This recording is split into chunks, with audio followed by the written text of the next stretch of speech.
মেঠো পথ ধরে হাঁটছি আমি, চারপাশে এক অদ্ভুত শান্তি। ধান ক্ষেতের ভেতর বাতাসের দোলায় সবুজ ঢেউ ওঠে। দূরে গরুর গাড়ির মৃদু শব্দ, মাঝে মাঝে শোনা যায় রাখালের বাঁশির সুর। পথের ধারে লম্বা খেজুর গাছ মাথা উঁচু করে দাঁড়িয়ে আছে। তার গাছের ছায়ায় বসে আছে কিছু বুড়ো মানুষ, আড্ডা জমে উঠেছে তাদের। এই দৃশ্যগুলোই তো গ্রামকে প্রাণবন্ত করে রাখে, যেখানে প্রতিদিনই সময় চলে ধীরে প্রকৃতির ছন্দে।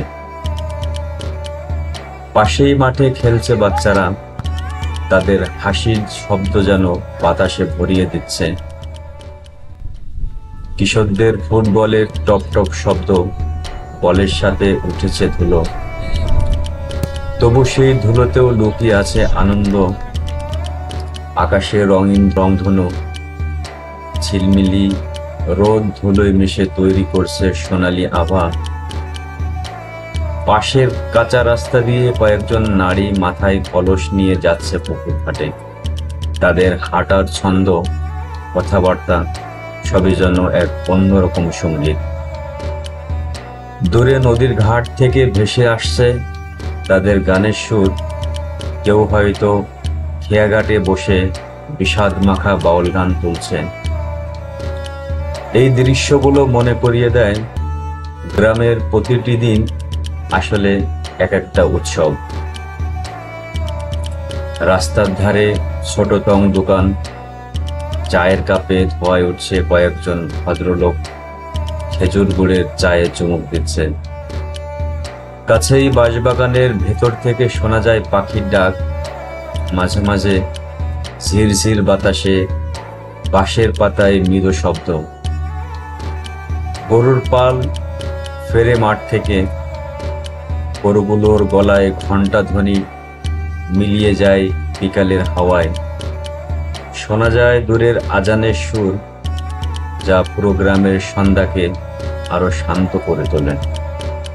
বাচ্চারা খেলা শেষ করে ধুলো মাখা শরীরে বাড়ির পথে দৌড় দেয়। কেউ বা উঠানে বসে মা ডাকছে স্নেহ ভরা কণ্ঠে। প্রকৃতির সাথে মিলেমিশে মানুষের এই জীবন শহরে বসে হয়তো কল্পনা করা যায় না। এই হাঁটতে হাঁটতে বুঝি, প্রকৃতি শুধু চোখের দেখা নয়, প্রকৃতি হলো হৃদয়ের অনুভব করার কবিতা। ধান ক্ষেতের ডোল, রাখালের বাঁশি, শিশুর হাসি, সন্ধ্যার আজান, এজন্য সব মিলিয়ে এ এক অন্তহীন গল্প।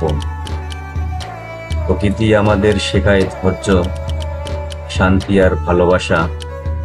যে কবিতা শেষ হয় না কখনো, চলতে থাকে মেঠো পথের মতো, আমাদের শৈশব আর জীবনের গল্পের মতন।